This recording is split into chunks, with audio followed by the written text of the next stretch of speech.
ব্যারাকপুরের সিপি বদল, নতুন সিপি অজয় ঠাকুর। অলোক রাজৌরিয়ার বদলে সিপি অজয় ঠাকুর। তৃণমূল কর্মী খুনের পর সিপি বদল। বিস্তারিত জানবো, আমাদের সঙ্গে টেলিফোন লাইনে রয়েছেন আমাদের প্রতিনিধি রিয়া মাঝি। রিয়া, এই বদল সম্পর্কে তোমার কাছে কি তথ্য রয়েছে?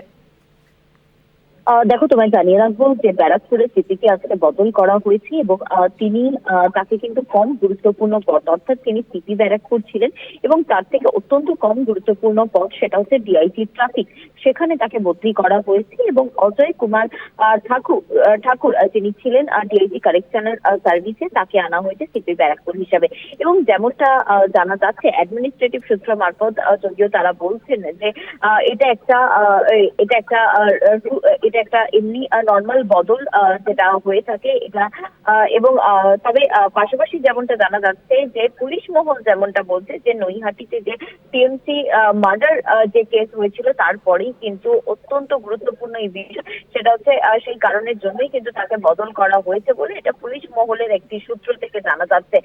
তবে অ্যাডমিনিস্ট্রেটিভ যেমনটা বলছে যে এটা রেগুলার যেমন চেঞ্জ হয়, সেই রুটিন চেঞ্জ বলে এমনটাই কিন্তু নবান্নর সূত্র মারফত জানা যাচ্ছে।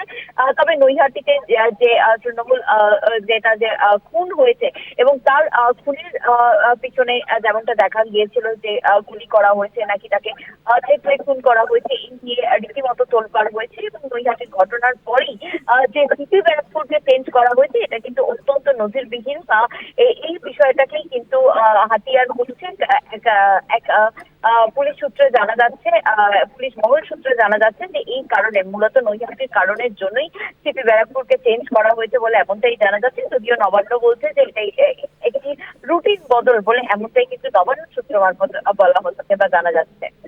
ধন্যবাদ। কথা বললাম প্রতিনিধি রিয়া মাঝির সঙ্গে। নৈহাটিতে তৃণমূল কর্মী খুনের পর বদলি করা হলো ব্যারাকপুরের নগরপালকে। নতুন নগরপাল হলেন আইপিএস অজয় কুমার ঠাকুর। নৈহাটিতে খুন হন তৃণমূল কর্মী সন্তোষ যাদব, আর সেই খুনের ঘটনার 24 ঘন্টার মধ্যেই বদল করা হলো ব্যারাকপুরের নগরপালকে। নতুন নগরপাল হিসেবে নিযুক্ত করা হলো আইপিএস অজয় কুমার ঠাকুরকে।